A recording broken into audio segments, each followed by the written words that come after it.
ছাত্র জনতার গণ অভ্যুত্থানের পর দেশ এক ক্রান্তিকাল পার করছে। এর সাথে পাল্লা দিয়ে যেন বাড়তে চাইছে ডেঙ্গু। এই ডেঙ্গু এখন শুধু শহরেই না, গ্রামেও ছড়িয়ে পড়ছে। ডেঙ্গুতে আক্রান্ত হলে সাধারণত একজন রোগীর রক্তে একটি উপাদান কমতে থাকে, যেটিকে বলা হয় প্লাটিলেট।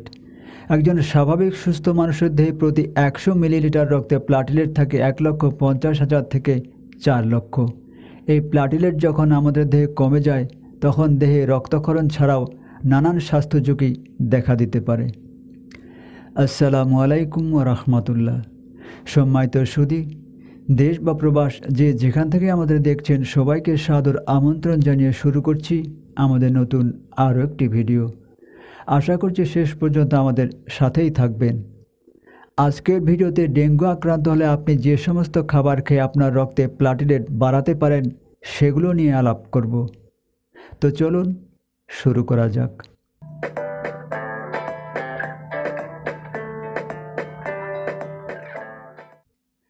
আপনার রক্তে দ্রুত প্লাটিলেট নেমে গেলে জীবনযাত্রা ও খাদ্যাভ্যাসে কিছু পরিবর্তন এনে আপনি আপনার রক্তে প্লাটিলেটের মাত্রা আগের মতো ফিরিয়ে নিয়ে আসতে পারেন। ডেঙ্গু রোগে আক্রান্ত হলে রক্তে প্লাটিলেট বাড়াতে আপনি যে খাবারগুলো খাবেন: 1. পেঁপে ও পেঁপে পাতা। এক গবেষণায় উঠে এসেছে পেঁপে পাতার রস ডেঙ্গু আক্রান্ত রোগীর রক্তে কমে যাওয়া প্লাটিলেটের পরিমাণ দ্রুত বৃদ্ধিতে সাহায্য করে।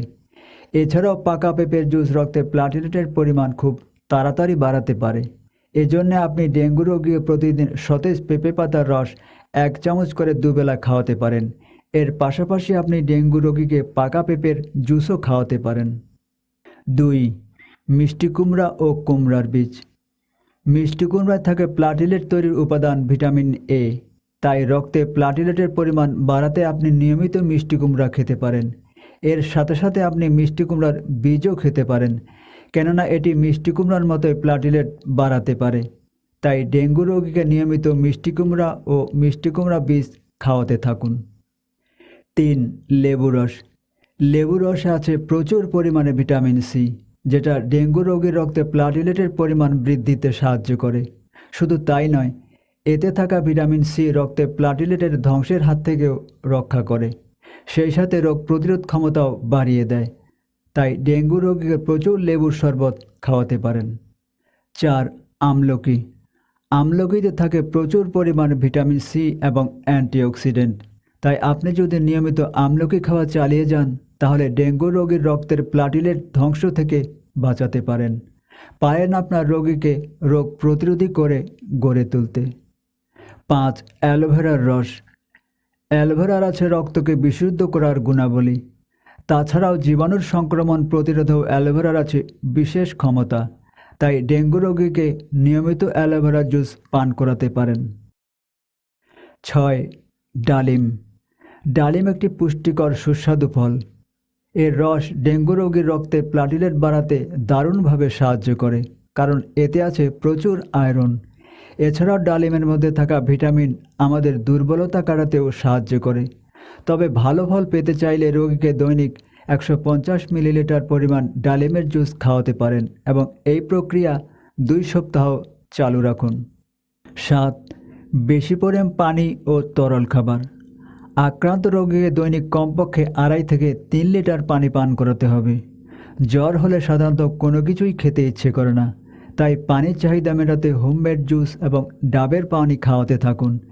বিভিন্ন ফলের রসে থাকে ভিটামিন সি, তাই রোগীকে মাল্টা, কমলালেবু, পেয়ারা, স্ট্রবেরি, পেঁপে ইত্যাদি জুস খেতে দিন। এগুলো রোগীর রক্তে প্লাটিলেট বাড়ার পাশাপাশি মুখের রুচিও বৃদ্ধি করে। আপনি রোগীকে ডাবও খাওয়াতে পারেন, কারণ এতে আছে খনিজ বা ইলেকট্রোলাইট, যা ডেঙ্গু রোগীর জন্য খুবই উপকারী। এগুলো ছাড়াও আরও যেসব খাবার খাবেন: 1. শাকসবজি। গাজর, শসা, টমেটো ইত্যাদি একত্রে সবজি রান্না করে ডেঙ্গু রোগীকে খাওয়াতে পারেন। এই জাতীয় সবজিতে পানির পরিমাণ বেশি থাকে, ফলে দেহে পানির অভাব দূর হয়ে যায়। এছাড়াও অন্য সবজির মধ্যে ব্রোকলি খাওয়াতে পারেন, কেননা এতে ভিটামিন কে বিদ্যমান, যেটা ডেঙ্গু রোগীর রক্তপাতের ঝুঁকি কমিয়ে নিয়ে আসে। 2. সবজির স্যুপ। ডেঙ্গু রোগীকে দৈনিক বিভিন্ন রকমের স্যুপ যেমন সবজির soup, tomato soup, chicken soup কিংবা কর্ন স্যুপ দিতে পারেন। এতে রোগীর দেহে পানির ঘাটতি পুরা হবে এবং রোগীর দেহে প্রয়োজনীয় পুষ্টিও পাবে। ডেঙ্গু রোগীকে সবজির পাশাপাশি আপনি নরম জাউ ভাতও খাওয়াতে পারেন। ৩. মশলা জাতীয় খাবার এড়িয়ে চলুন। ডেঙ্গু আক্রান্ত রোগীর হজম ক্ষমতা কমে যেতে পারে এবং বমি ও পেটে ব্যথা হতে পারে। রোগীর লিভারে অস্বাভাবিকতা তৈরি হতে পারে, ফলে রক্তে এসজিপিটির পরিমাণ বৃদ্ধি পেতে পারে। তাই রোগীকে অতিরিক্ত মশলা এবং চর্বি জাতীয় খাবার না দেওয়াটাই হবে উত্তম। তবে খাবারে যথেষ্ট প্রোটিন বা আমিষ থাকা আবশ্যক। এই জন্য আমিষ পেতে রোগীকে আপনি মাছ, মুরগি, দুধ ও ডিম এগুলো দিয়ে খাবার তৈরি করে দিতে পারেন। ডেঙ্গু রোগ আক্রান্ত রোগীর রক্তে অধিকাংশ সময় প্লাটিলেটের সংখ্যা দ্রুতই কমে যায়। তাই যে খাবারগুলো রোগীর প্লাটিলেট বৃদ্ধিতে সাহায্য করে সেগুলোকে বেশি গুরুত্ব দিতে হবে। অনেক সময় নানান ভাইরাসজনিত জ্বরের কারণেও প্লাটিলেট কমে যেতে পারে। তাই ডেঙ্গুর লক্ষণ দেখা দেওয়া মাত্রই চিকিৎসকের পরামর্শ নিয়ে রক্ত পরীক্ষা করে নিশ্চিত হয়ে নিন। দরকার পড়লে রোগীকে হাসপাতালে শিফট করুন। রোগীর খাবার দাবারে বিশেষ সচেতন হন এবং রোগীকে পর্যাপ্ত বিশ্রামে রাখুন। এছাড়াও নিয়মিত মশারি টাঙিয়ে নিন। মশার বিস্তার রোধে যা যা করা দরকার সেগুলো করে ডেঙ্গু বিস্তার রোধের জন্য নিজে সচেতন হন এবং অন্যকেও সচেতন করুন। তো আজ এ পর্যন্তই, কথা হবে পরে কোনো এপিসোডে।